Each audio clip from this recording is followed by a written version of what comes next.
Amis de la liberté, de la démocratie et de la bonne gouvernance, bonsoir et bienvenue à ce rendez-vous consacré à un entretien avec une personnalité. C'est sa première sortie depuis décembre 2021 au Burkina Faso.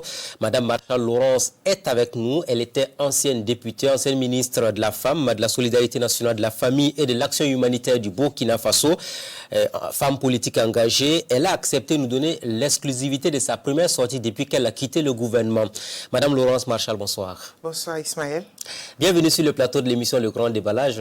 Pour ceux qui nous regardent sur Burkina Info, comment vous allez côté santé, côté famille? C'est toujours un bonheur de venir faire cet exercice avec vous. Comment je vais? Je vais bien. Je pense que ça se voit un peu que je vais bien. Et côté famille, plaise à Dieu, tout le monde se porte bien. Moi aussi, je me porte bien. Donc, quoi dire d'autre? Ça fait quoi de se retrouver du jour au lendemain, être ministre et ne pas l'être? Ça fait quoi? Quel est le sentiment qui vous anime? Ça vous fait quoi tout ça? Rien du tout, parce que quand j'ai pris le poste de ministre, je savais qu'il y a eu des ministres avant moi, il y aurait des ministres après. J'étais là pour un travail, donc je me suis consacré à ce travail.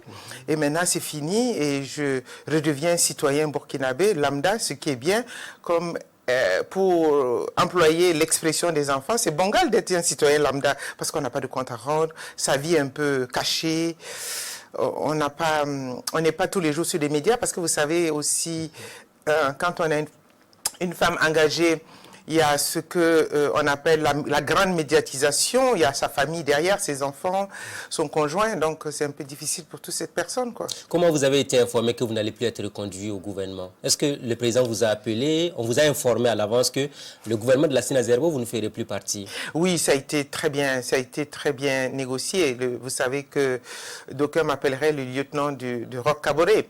Donc nous pensons qu'il avait besoin de moi ailleurs, donc il a eu besoin de moi au niveau du département, il avait besoin de moi ailleurs, nous avons discuté, j'ai trouvé ces raisons valables et puis je lui ai dit ok, je suis d'accord. Le président vous a appelé pour que vous échangez? Absolument, absolument, nous avons échangé sur mon départ et sur les probabilités qu'il me donnait, sur les différentes offres qu'il me donnait et il avait besoin de moi ailleurs, donc j'ai accepté. Takura qui n'a pas eu le temps de vous donner un autre poste, hein? C'était un poste d'ambassadeur quelque part? Non, non, c'est pas un poste d'ambassadeur ou un poste quelconque. Vous savez, nous pouvons être à côté de quelqu'un sans poste et puis l'aider encore mieux que d'être avec un poste.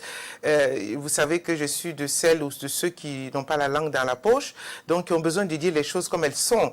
Donc c'est pas forcément dans un poste, mais à côté de lui-même déjà, et à dire, je pense que c'est le meilleur poste d'ailleurs, être à côté, ne rien avoir comme poste.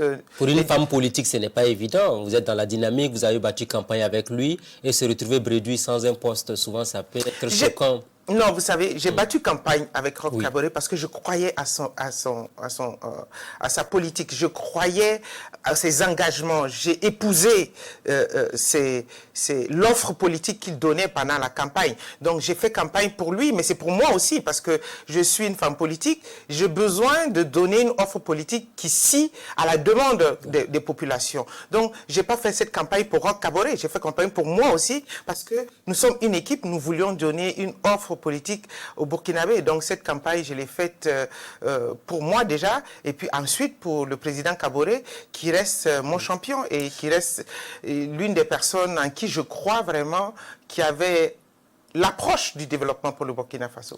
Les larmes de Laurence Ilboudo, le jour de la passation des charges au niveau du ministère de la Femme, qu'est-ce qui s'est passé? Est-ce que c'était le choc de quitter le ministère ou bien c'était l'émotion? On a vu ces larmes-là que vous avez laissé couler le jour de la passation des services ce jour. Vous savez, quand j'ai pris ce département, c'était un département très difficile, avec un petit budget, avec un syndicat très fort, avec une équipe qui était regroupée parce que le ministère de la Femme était à part et le ministère de l'Action sociale était à part. Donc, on venait de les regrouper. Donc, il fallait trouver une symbiose et un tempo pour que les gens avancent.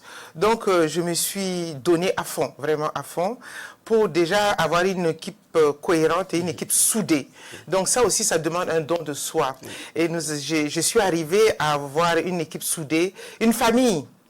Et je vous dis qu'en partant, les dernières performances du gouvernement, nous étions à 92% de performance, jamais égalé dans ce ministère au niveau du travail. Et nous étions à un taux d'absorption de 110%. 110% parce que pour les raisons de Covid, on a eu des budgets supplémentaires au budget du département. Donc nous avons pu absorber tout ce budget. Parce que le tout, c'est pas d'avoir un budget, de pouvoir l'absorber. Et quand on l'absorbe, c'est pour donner, comme on dit, à nos clients. Donc on avait de très bons résultats. Et quelque part, partir en laissant un peu cette équipe orpheline de mère, parce qu'ils m'appelaient tous maman ou leur champion, ça fait quelque chose. Donc, je suis humaine, donc, quelque part, j'ai senti ce vide que j'allais avoir quelque temps. Ça, c'est clair que ça allait être un vide parce que ça me prenait beaucoup de temps et ça allait faire un vide après, le temps de me remettre à autre chose. Donc, c'est pour ça. Donc, ce sont des larmes de l'émotion, pas forcément de désarroi, hein? Désarroi, pourquoi? Non, pas du tout. Vous savez que moi, je suis une personne résiliente et j'ai beaucoup de cordes à mon arc. Et je pense que l'expérience que j'ai acquise au niveau du département fait de moi une femme sur le marché très très prisée. Parce que vous savez qu'aujourd'hui, le défi mondial, c'est le social, c'est la résilience, c'est dans le développement et surtout le genre.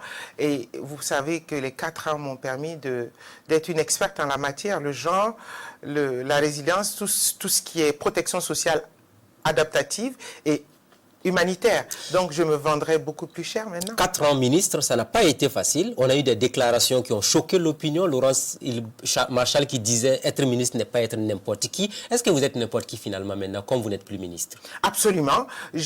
C'est pour ça qu'il faut que les gens comprennent que les institutions fortes doivent être respectées.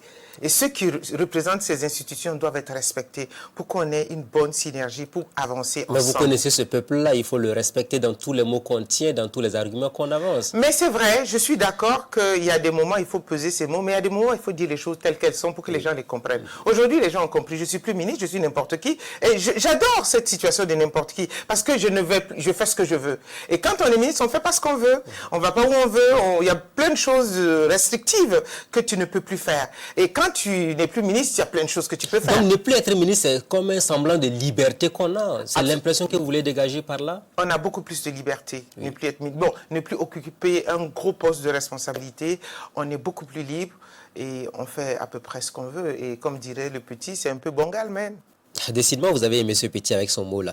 C'est la deuxième fois que vous prononcez ça. Alors, l'un des projets phares de Laurence Marchal au niveau du ministère de l'Action humanitaire, c'était le retrait des enfants de la rue. Là aussi, vous en avez eu pour votre compte. Ça a été un combat féroce. Quelques mois après votre départ, le constat, il est là. Les rues de Ouaga, de Bobo sont jonchées d'enfants et de femmes. Quand vous passez dans la circulation, vous voyez ces images, quelle est l'impression que vous avez? Vous savez, je vais me répéter, ce n'était pas mon combat. C'était un programme du président Kaboré qui s'était engagé à retirer 50% des enfants en situation de rue. Donc c'est un combat du président Kaboré d'abord et nous l'avons épousé parce que nous pensons que le développement passe par une bonne éducation. Donc si nous voulons que notre pays aille de l'avant, il est important qu'on mette l'accent sur la petite enfance, l'adolescence et les jeunes, pour qu'ils soient bien encadrés et eux aussi qu'ils soient productifs après.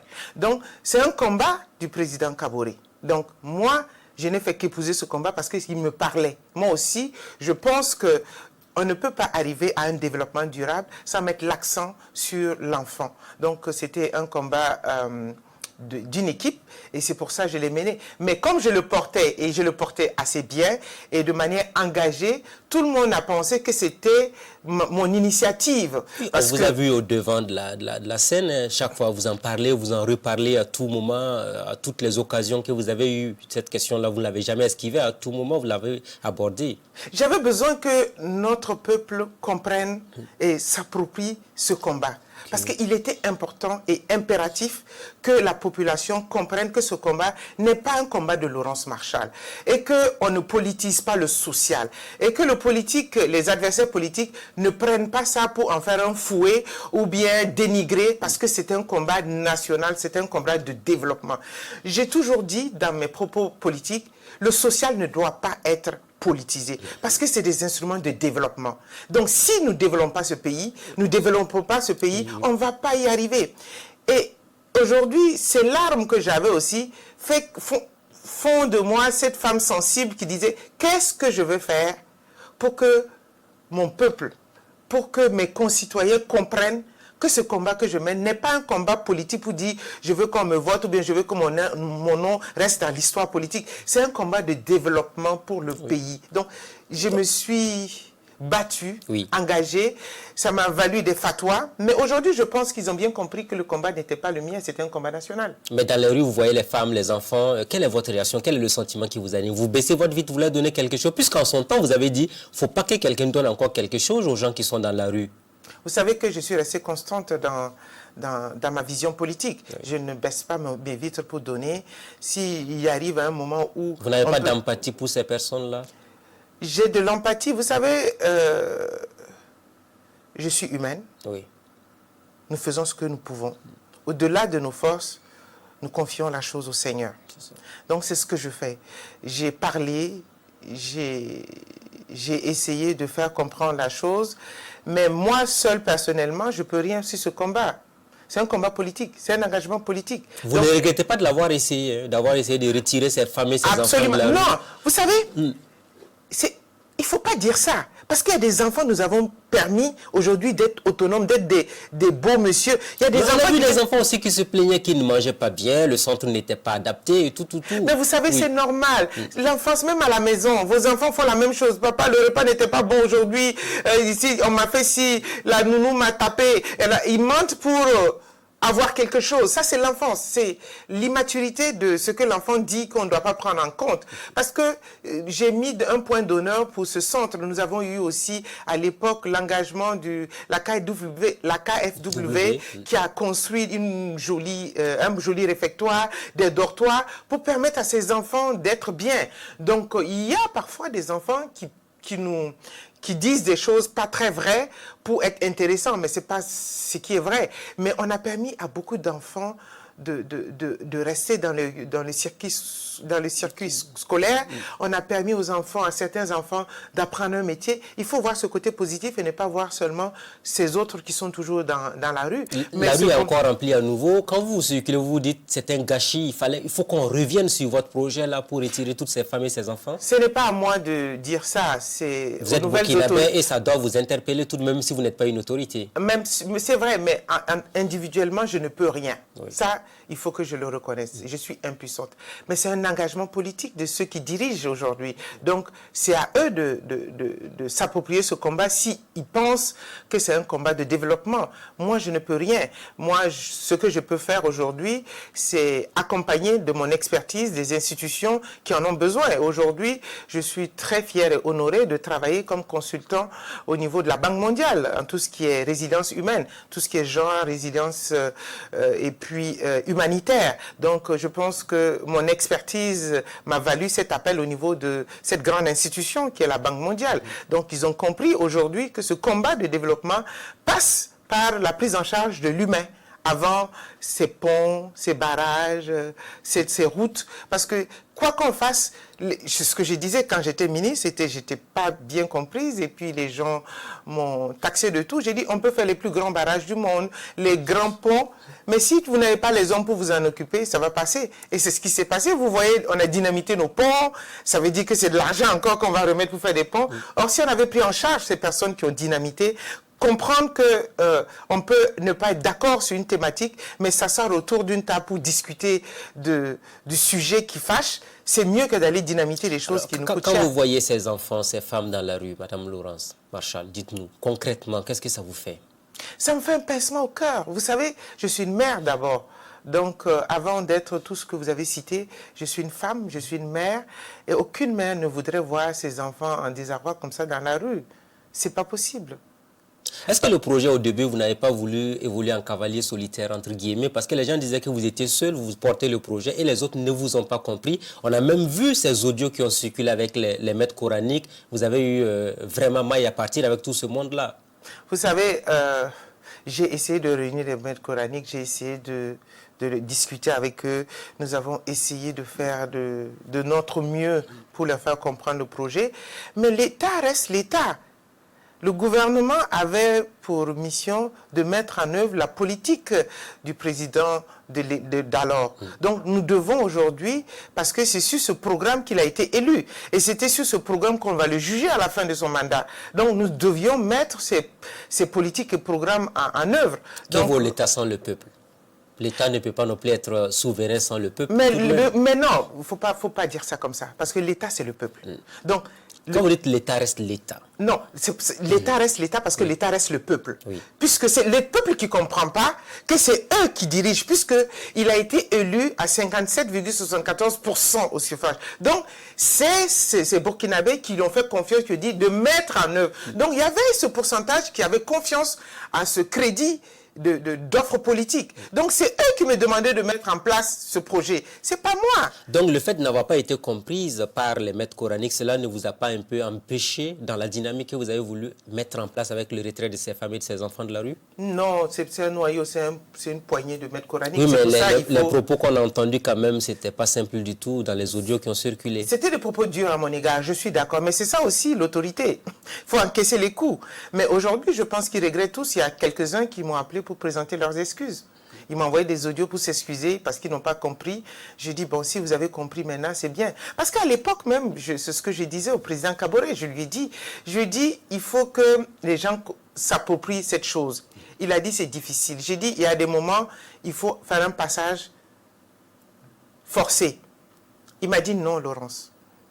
Et non, c'est la seule personne qui m'appelle Marie-Laurence. Oui. Il a dit, nous avons besoin que les citoyens, nos concitoyens, comprennent ce qu'on leur donne comme offre. Si nous commençons à réprimer ou si nous allons à un passage à force, s'ils ne comprennent pas, s'ils ne sont plus là, ils vont recommencer comme avant. Il faut que les gens comprennent qu'on doit aller ensemble. Et quand ils vont assimiler, ils vont enregistrer cela, c'est ce qu'on appelle le développement durable. Ils feront ça d'eux-mêmes, même si on n'est plus là, cela va continuer. Mais si tu commences à forcer les gens à faire ce qu'ils ne veulent pas, s'ils ne comprennent pas la chose, quand tu partiras, ils vont revenir encore à leurs anciennes méthodes et nous allons faire un pas en arrière, trois pas. Aujourd'hui, c'est le cas. Depuis que vous n'êtes plus ministre, les choses sont reparties de plus belle. Absolument. Donc, c'est pour ça, c'est pour dire qu'il avait raison de penser qu'il ne fallait pas faire un passage forcé. Est-ce que vous vous êtes senti à un moment donné abandonné dans ce projet-là? Parce que quand on a vu la tournure que ça prenait, c'était comme votre combat contre les maîtres coraniques, contre les familles qui avaient envoyé leurs enfants vers ces maîtres coraniques ou encore ces enfants dans la rue. Non, il faut comprendre que quand on est ministre, c'est nous qui accusons les coups à la place de l'autorité. Oui. Donc, je ne me suis jamais senti seul parce qu'il a toujours été là pour m'écouter. Quand j'ai eu des soucis par rapport à un point, quand j'allais voir mon boss, et surtout le Premier ministre, qui était ma hiérarchie directe, il m'a toujours soutenu. Surtout le Premier ministre Dabiré, il était à fond dans ce combat avec moi. Donc, il était le tampon entre moi et le président du FASO. J'ai eu un soutien incroyable du PM Dabiré. Il était là pour moi. Donc, je me suis jamais senti seul. Parce qu'à des moments, lui-même m'appelait, il m'a dit, ma guerrière, beaucoup de courage, ça va aller. Il me remontait le moral et tout. Il a été toujours présent pour moi. Donc, c'est peut-être un ressenti que les gens ont eu par rapport à ce moment où ils pensaient que j'étais la seule à encaisser les coups. Mais mes patrons étaient derrière, ils m'encourageaient. Est-ce que ça vous désole d'avoir pas été comprise sur cette question nodale qui touche à l'avenir de la nation burkinabé? Non, je refuse de dire qu'on ne m'a pas comprise. Il y a un noyau qui a infesté. Un noyau. Un noyau de personnes qui ont infesté le débat. Ils l'ont tellement infesté que les autres se sont sentis un peu noyés dans cette cacophonie. Donc, je ne vais pas dire, au contraire, j'ai eu beaucoup de soutien de la population sur ce projet. Il y a eu un noyau de personnes qui se sont sentis menacés parce que c'était leur économie. Parce que c'est quand ils envoient les enfants. Donc, ces enfants constituent des fonds de commerce pour certaines personnes. Absolument, ils savent ça. Tout le monde sait ça. Vous aussi, Ismaël, vous savez que c'est un fonds de commerce. Donc, c'est ce noyau qui a infesté le débat. Et les gens se sont noyés dans ce débat. Et comme j'étais quelqu'un peut-être qui qui ne communiquait pas assez bien, parce que moi je disais les choses telles qu'elles étaient. Peut-être que j'aurais dû changer de forme de communication. Mais à l'époque, je pense que les choses devraient être dites comme elles sont. Mais je regrette vous ne rien. regrettez rien. Rien du tout. Un autre élément, une autre polémique quand vous étiez ministre de l'Action humanitaire, c'est les déplacés internes dans les grandes villes que sont Ouaga et Bobo. Vous avez dit de ne plus les laisser venir en son temps aussi, ça avait créé une grosse polémique. Décidément, de polémique en polémique, ce ne fut pas facile pour vous en son temps. Alors pourquoi cette question aujourd'hui, vous avez voulu empêcher les déplacés de venir à Ouaga? Vous savez, j'étais encore... Vous savez, c'est peut-être vous nous. Qui me faites dire ce que je n'ai pas dit. Non, on ne vous fait pas dire des choses, mais c'était la réalité. On a vu des notes qui sont sorties. Non, j'ai dit, oui. À l'époque, la prise en charge des déplacés était organisée par le gouvernement. Oui. Nous avons identifié des sites sur lesquels nous les prenons en charge. Aujourd'hui, l'humanitaire, à l'époque du président Kaboré, n'était pas seulement sur l'urgence. Nous devons basculer, faire le pont entre l'urgence et le développement. Donc, organiser l'humanitaire. Donc, dans cette organisation de l'humanitaire et dans le souci du défi sécuritaire, il était bon que nous n'accueillions pas des déplacés au niveau de Ouagadougou. Mais ne pas accueillir des déplacés au niveau de Ouagadougou, ce n'est pas interdire aux déplacés de venir à Ouagadougou. Mais ils ne seront pas pris en charge. Parce que mais c'est une manière indirecte de leur interdire l'accès à Ouagadougou. Non, non, non. La liberté de la parole, de circuler, est fondamentale au niveau du Burkina Faso. Le gouvernement ne peut pas interdire un citoyen burkinabé d'aller où il a envie d'aller. Ce n'est pas possible. C'est notre loi fondamentale qui lui donne ce droit. Donc, nous, on ne peut pas dire à quelqu'un de ne pas aller là où il veut. Mais s'il veut un accompagnement du gouvernement, voilà le canevas, voilà le circuit que le gouvernement lui offre pour l'assister. Parce que nous avons des partenaires qui nous accompagnaient sur cette approche. Donc, nous avons donné des règles et élaboré la méthodologie d'accompagnement. Donc, on ne va pas encore sortir de là. Et dans la polémique, vous ne l'avez pas comprise en son temps, hein, qui est née autour de cette affaire. Non. La polémique était politique. 100% politique. Absolument, absolument. Aujourd'hui, ces mêmes politiciens regrettent. Parce que Ouagadougou reçoit beaucoup de déplacés. Vous avez vu, les gens ils commençaient à y peur, les gens venaient sur Ouagadougou. Ça allait développer un sentiment de xénophobie au niveau des personnes déplacées. Et les personnes déplacées aussi, ça allait se sentir exclues. Donc vous voyez cet affrontement entre ces deux pensées, ça allait nous créer encore plus de problèmes que de bien. Et surtout, Ouagadougou, c'est une ville. C'est difficile de vivre dans des grandes villes.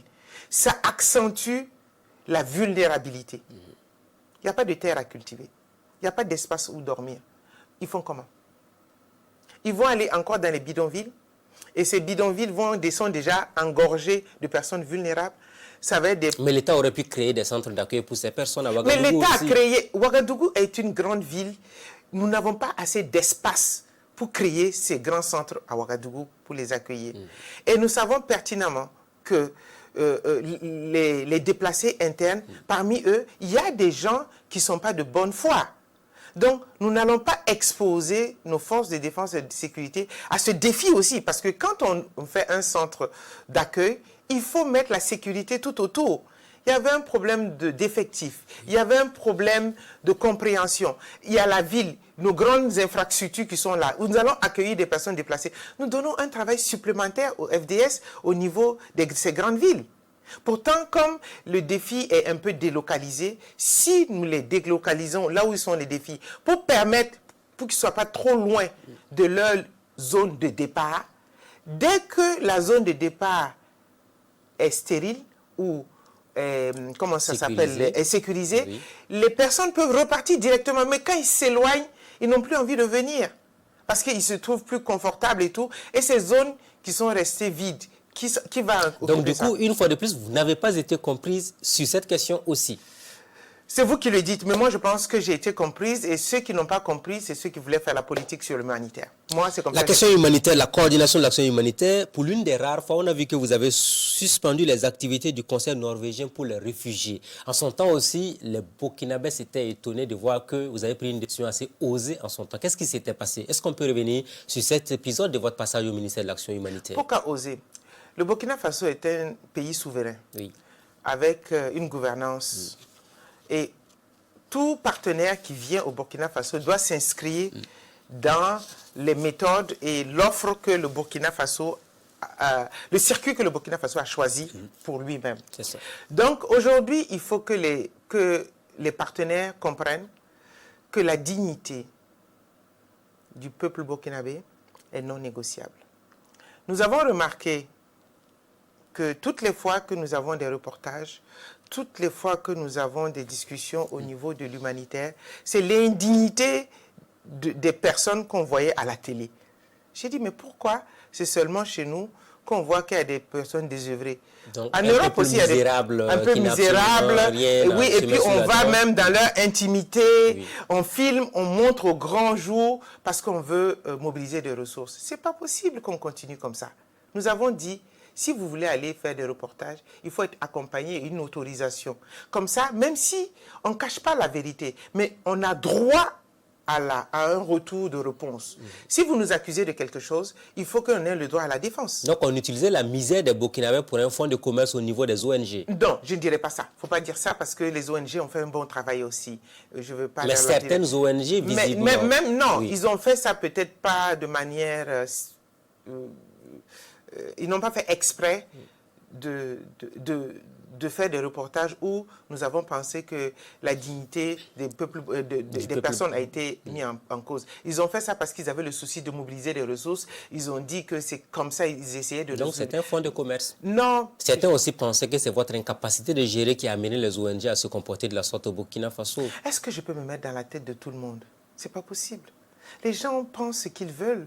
Mais quand on voyait la misère de certains déplacés internes qui manquaient de tout, ce n'est pas se mettre à la place, c'est une évidence, c'est la réalité que les gens voyaient sur le terrain. Entre quand on était... Moi, j'ai quitté le gouvernement en 2021, comme vous avez dit, et aujourd'hui, la misère est comment? À quel niveau? L'ancien gouvernement a sorti une liste moins longue que celle que vous avez publiée. Il parlait de 1 500 000 déplacés parce qu'il fallait faire un toilettage des chiffres et autres. J'avais déjà commencé à faire ce toilettage. Je vous avais dit que nous avons donné des numéros d'identifiants parce que la mobilité des personnes déplacées faisait qu'on enregistrait 2-3 fois les mêmes personnes. Donc, pardon, nous avions besoin de purger cette liste pour avoir une liste fiable.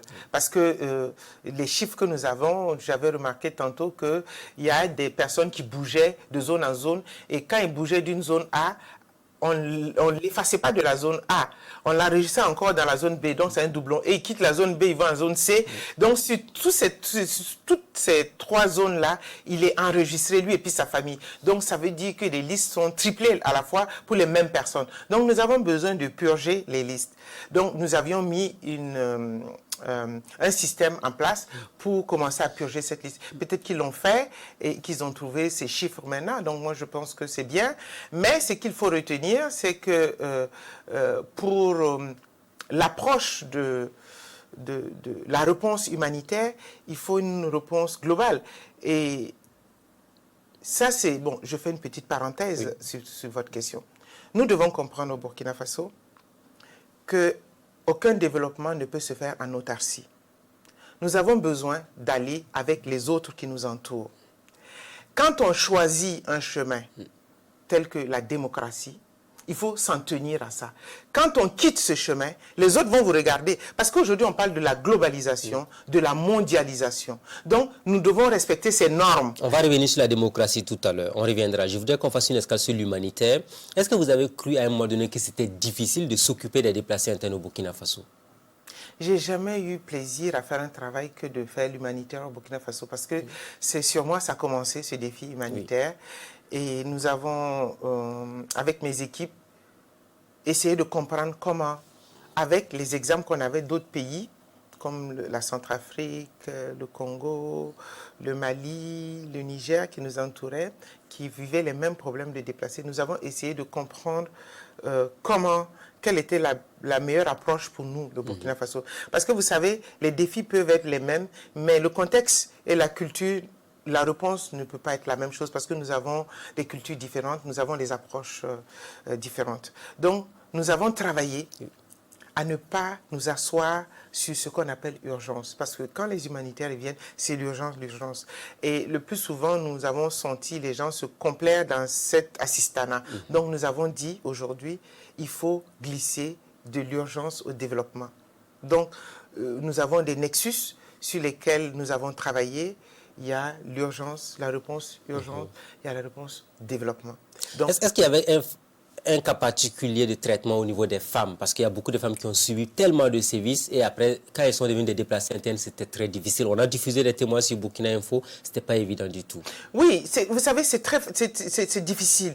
Oui. C'est difficile déjà pour une femme, même moi, qui suis nantie, qui suis mieux nantie, c'est difficile pour moi. A fortiori, d'autres femmes qui sont moins nanties. Ce qu'on vous a vu dans les bras de certaines femmes déplacées internes, les larmes aux yeux et autres. C'est pénible, c'est très pénible. Mais la vulnérabilité, si elle avait un visage, ce serait une femme ou un enfant. D'où la nécessité de mettre l'accent sur le genre. Le genre, c'est les personnes vulnérables. Ce n'est pas seulement les femmes, c'est la réduction des inégalités sociales et de genre. Donc, aujourd'hui, les personnes handicapées souffrent autant que les femmes, hommes ou enfants ou femmes. Il y a les femmes, il y a les enfants. Donc, c'était une approche que nous devions prendre pour mettre plus de regard sur cette cible qui était plus vulnérable que d'autres. Il avait été question de prostitution même dans la localité de Kaya, de certaines femmes déplacées internes. Est-ce qu'en tant que ministre, vous avez eu ces échos-là? Mais bien sûr, nous avons eu même des fois nos agents qui avaient été accusés à tort. Vous savez que nous avons fait un procès et tout. Mais vous avez vu que c'était des accusations à tort.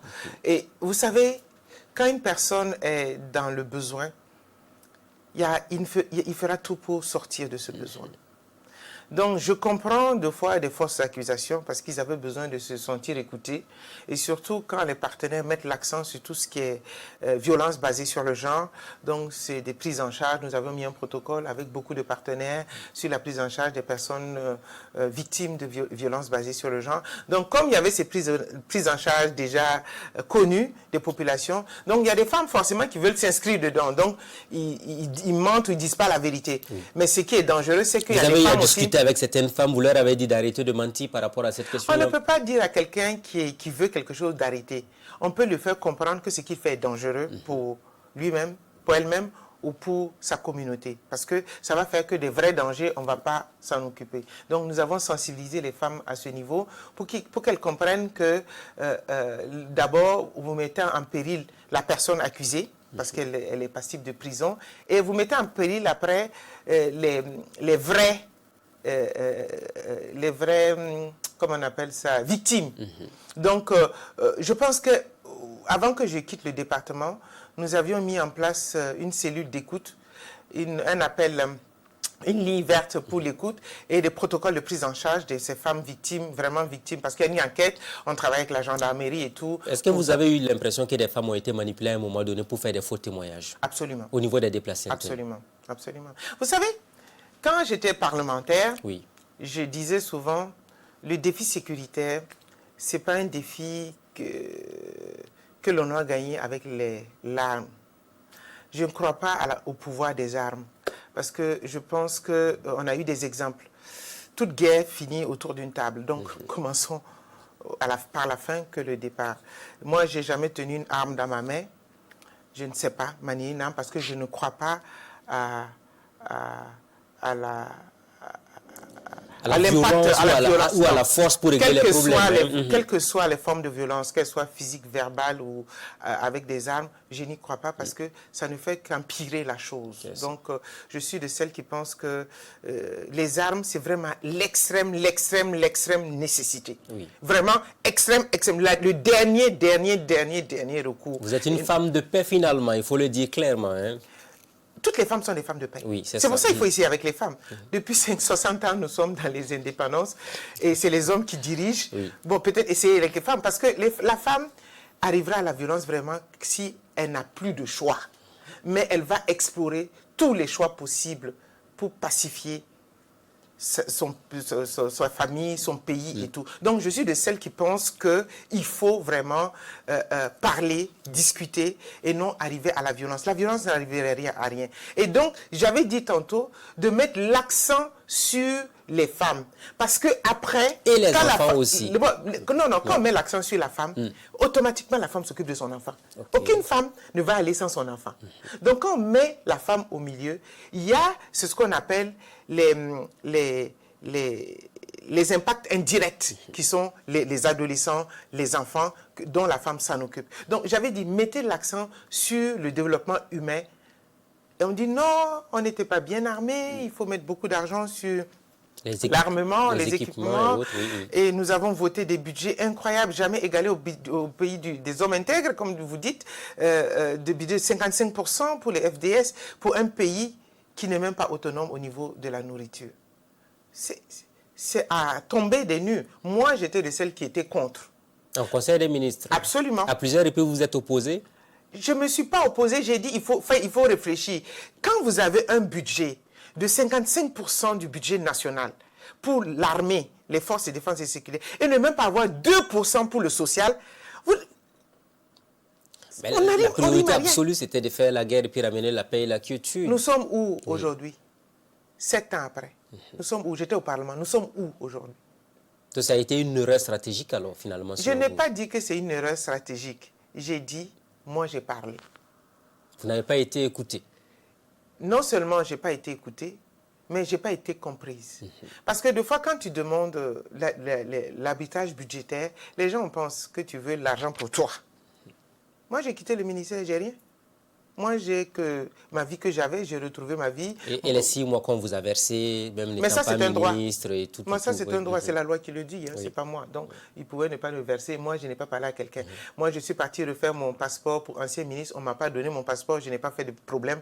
J'ai mon passeport ordinaire, ça me suffit pour voyager. On vous a refusé un passeport? Je l'ai fait, on ne m'a pas remis mon passeport. Donc, moi, je m'en fous. J'ai mon passeport ordinaire, ça me suffit. Moi, je n'ai pas besoin de grand-chose pour vivre. Moi, je suis une femme modeste, donc je pense que ce que le Seigneur me donne pour vivre me suffit aisément. Donc, je n'ai pas besoin d'autre chose pour ça. Donc, je ne vais pas faire des problèmes où il n'y a pas. Avant d'ouvrir le gros chapitre politique, parce que le temps joue contre nous, j'aimerais vous entendre sur un élément. Le syndicat, vous l'avez dit, il était fort, mais le syndicat s'est plaint du fait que vous avez promu une femme qui était retraitée alors que vous avez des jeunes compétents au sein du ministère. Que s'est-il passé en son temps?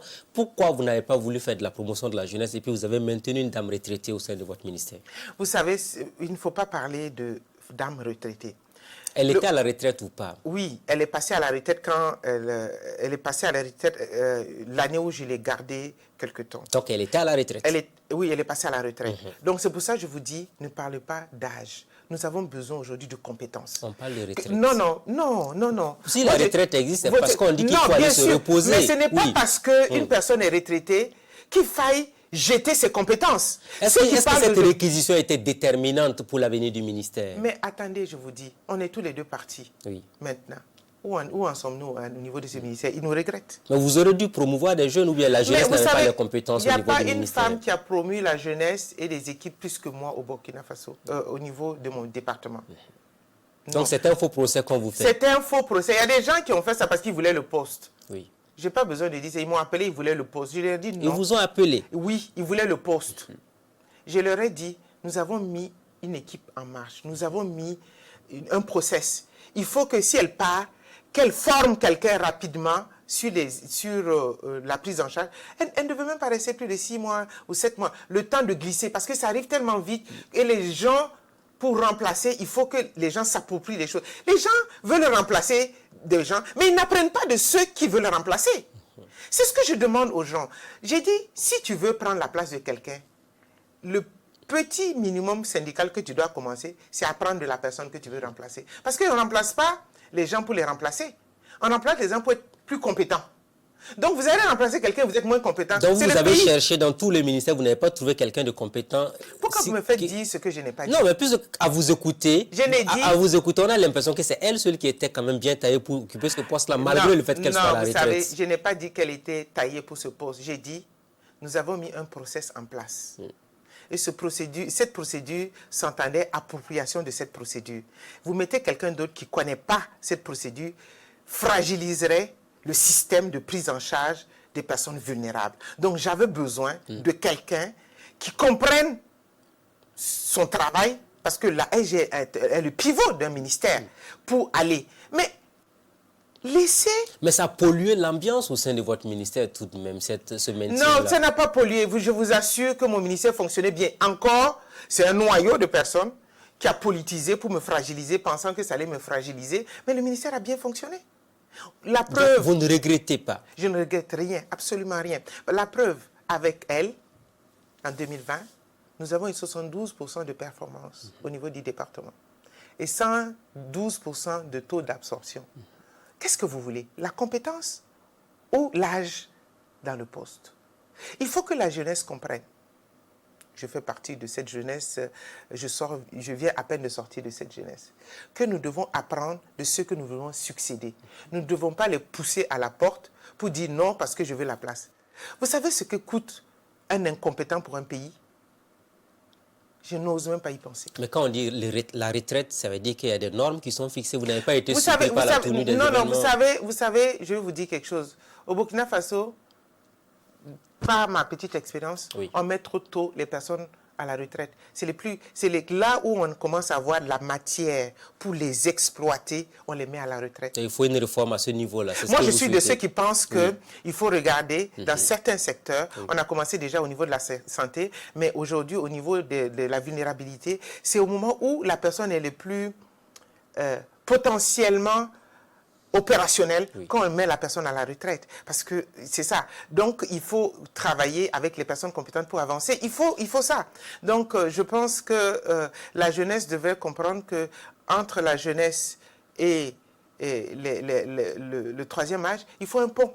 On ne doit pas faire une fracture. C'est pas possible. Voilà qui est clair. Je veux qu'on parle à présent politique et puis le départ de Roch Kaboré. Est-ce qu'en janvier 2022, quand Roch a été renversé, vous avez été surprise par les événements? Je pense que, surprise c'est trop dit, il s'attendait à ça. Vous avez vu venir le coup d'État? Il y a eu plusieurs fois des coups d'État dont on a parlé, échoués et tout. Nous savions qu'il y avait des complots. Et il le savait lui-même, il avait des complots, mais il était arrivé à un niveau où je pense qu'il était excédé. Excédé? Oui, je pense. Moi, c'est ce que je pense. Est-ce que c'est l'impression qu'il vous donnait dans les conseils des ministres et autres? Non, excédé d'être incompris par cette approche sécuritaire. Parce qu'aujourd'hui, ce qu'on lui reprochait, c'est l'incompétence au niveau de la réponse sécuritaire. C'est ça. C'est ce qu'on lui reprochait. Et à un moment, je pense qu'il a été excédé de dire « Qu'est-ce que je fais ?» pour qu'on comprenne que cette approche est l'unisson du pays. Donc, dire que nous n'avons pas vu venir, c'est mentir. Dire que nous n'avons vu venir, ce n'est pas aussi vrai. Mais nous savions que nous avions de grands défis parce qu'il y a des gens qui n'étaient pas contents. Donc, il y avait tous ces complots au niveau des médias. Donc, pas des médias, on a vu des acteurs politiques qui appelaient donc à ce qu'on fasse absolument, un coup d'État militaire. Tout ça. Donc, je pense qu'il a été à un moment excédé par tout ça parce qu'il était incompris par rapport à l'approche sécuritaire. Donc, dire que nous n'avons pas vu le coup venir, non. Nous avons vu le coup venir. Les citoyens se sont posé la question. Un parti qui venait de remporter les élections avec autant de suffrages au premier tour, aucun militant dans les rues pour le défendre. Comment vous expliquez ça? Le président Kaboré n'a pas voulu que le sang se verse au niveau, sous son mandat. Il a dit qu'il n'a pas acquis le pouvoir avec le sang. Il ne partirait pas avec une goutte de sang, de la conscience d'un enfant sur lui, ou d'un jeune, ou d'une personne. Donc c'était ça. Donc c'est lui qui a demandé au MPP de ne pas faire de mobilisation pour sauver son régime? Non, il ne nous l'a pas demandé de manière claire, mais ses agissements nous ont fait comprendre qu'il ne voulait pas de sang versé. Donc, vous avez vu sur quelle rapidité il a signé sa démission. Il n'a pas laissé une seconde de doute par rapport à son équipe. Quelqu'un qui démissionne, on ne va pas aller dans la rue pour le défendre après, parce que ça veut dire qu'il veut les choses les plus pacifiques. C'est un homme de paix. Donc, il a demandé à ce que nous... je pense qu'il ne voulait pas une guerre civile, il ne voulait pas de sang versé sous son mandat. Le premier choc après son départ du pouvoir, c'est la saignée au niveau du MPP. Même vous êtes resté pourquoi? Pourquoi vous n'avez pas suivi la vague de démission? Vous savez, moi je suis de celle qui reste cohérente dans ses pensées. Le MPP est resté dans son idéologie. Nous sommes restés cohérents avec nous-mêmes. Donc ceux qui ont changé, je ne sais pas pourquoi, tant que le MPP va rester dans l'idéologie pour laquelle je suis rentré et nous nous sommes battus, moi je n'ai pas de problème à rester au MPP. Donc nous avons des problèmes internes tous les partis politiques ont des problèmes internes, donc il faille résoudre ces problèmes internes au niveau du parti. Est-ce que ce n'est pas le clanisme aussi qui a tué le MPP? Tous les partis font du clanisme. Tous les partis? Tous les partis politiques ont des affinités dans les partis. Tous les partis politiques, il y a des affinités. Même vous-même, ici, au niveau du service, vous vous entendez avec plus de... Vous êtes en matching avec plus de vos collègues que d'autres. Mais ce n'est pas pour autant que ceux qui ne matchent pas avec vous, vous allez les exclure. C'est comme ça, la vie. On ne peut pas matcher avec tout le monde. Donc, ce n'est pas parce que quelqu'un a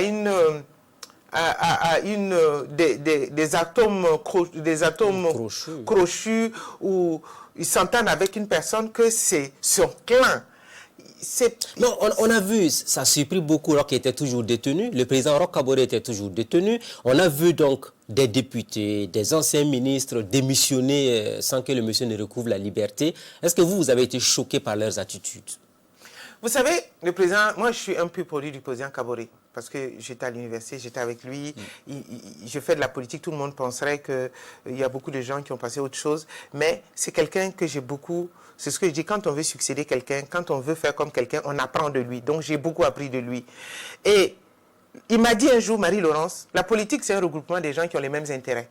Quand les intérêts divergent, on n'est plus ensemble. Donc aujourd'hui, ceux qui sont partis, c'est que nos intérêts divergent, donc on n'a pas à les en vouloir. C'est ça. La politique, c'est pas une histoire de famille. Donc, ça veut dire qu'il n'était pas en adéquation avec le parti. Absolument. La politique, c'est ce que je vous dis. Le président Kaboré m'a dit un jour, Marie-Laurence, la politique, c'est pas une histoire de famille. C'est une histoire de regroupement des gens qui ont le même intérêt.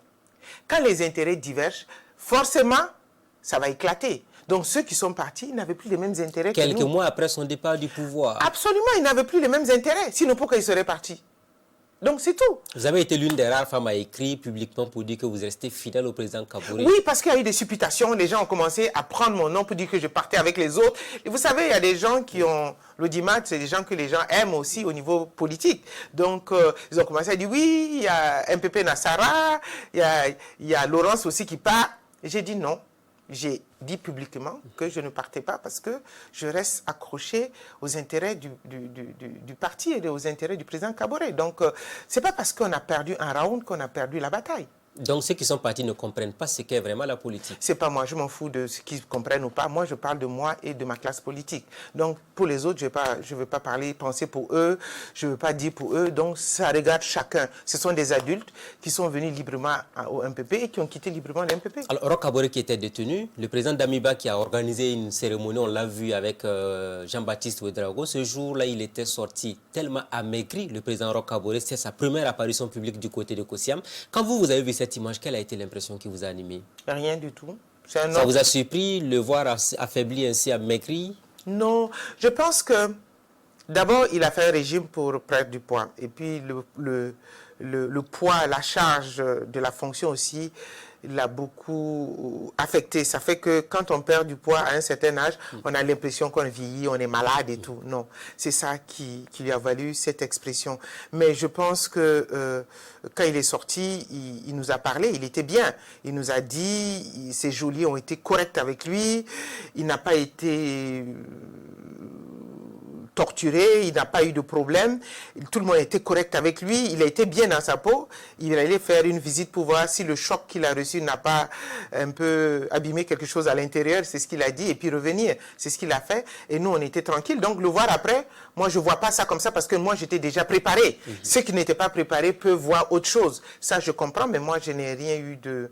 J'ai vu un homme qui était bien, qui a maigri parce qu'il voulait maigrir, et qui a eu des gros soucis et qui est résilient, comme nous tous d'ailleurs. Donc, je n'ai pas vu autre chose que ça.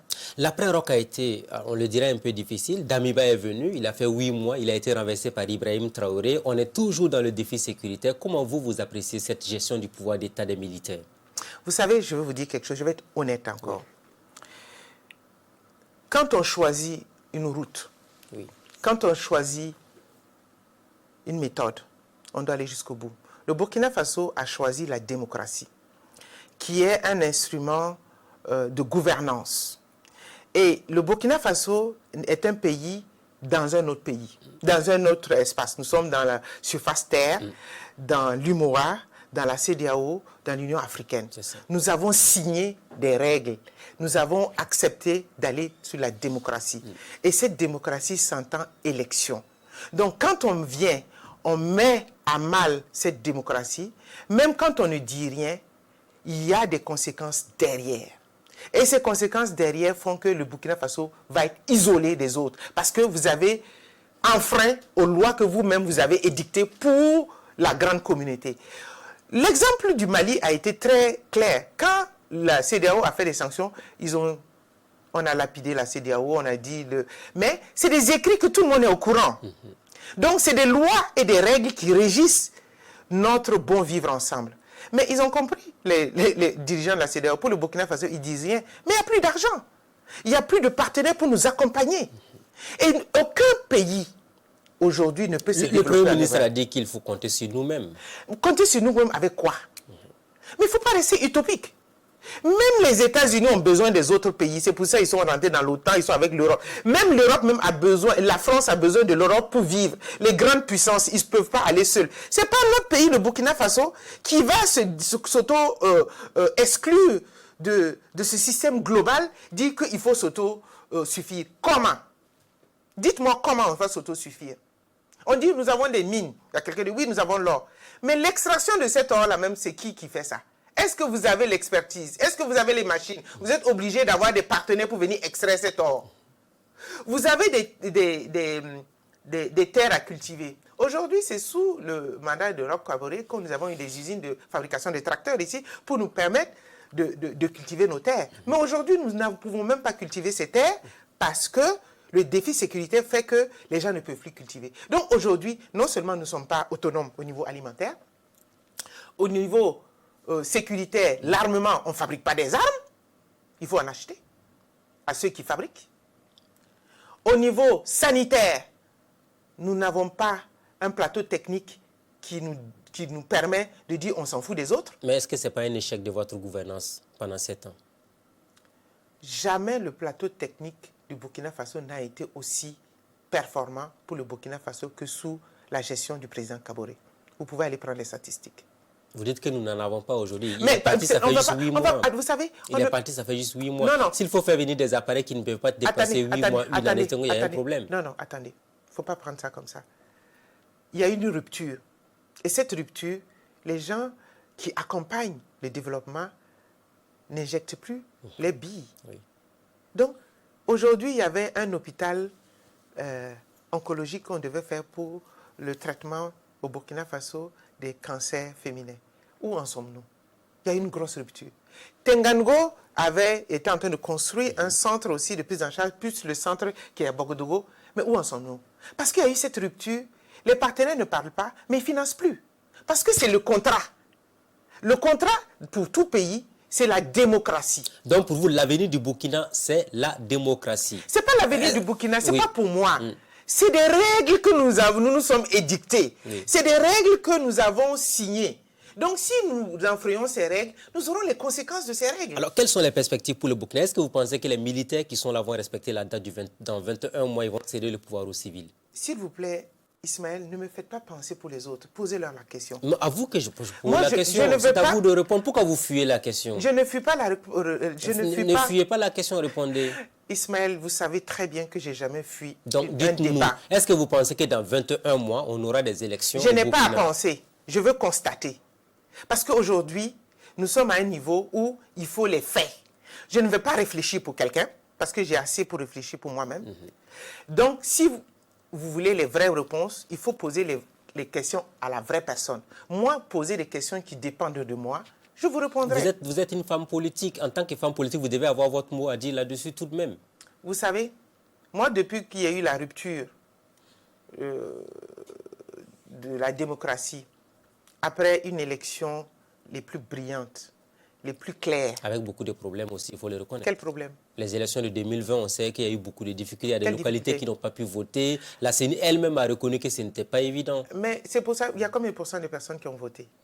Mais c'est ça aussi, les élections. Ceux qui ont voté ont donné leur suffrage. Et on compte sur ceux qui ont voté. Donc, c'est ce suffrage qu'on prend. On ne peut pas non plus dire que c'est parce qu'on a eu ces défis sécuritaires que d'autres Burkinabés n'ont pas voté que les résultats sont biaisés. Non, ce sont des résultats sur lesquels... Moi, en 2020, j'ai fait 4 fois le tour du Burkina. J'ai fait 4 fois le tour du Burkina dans les zones les plus difficiles.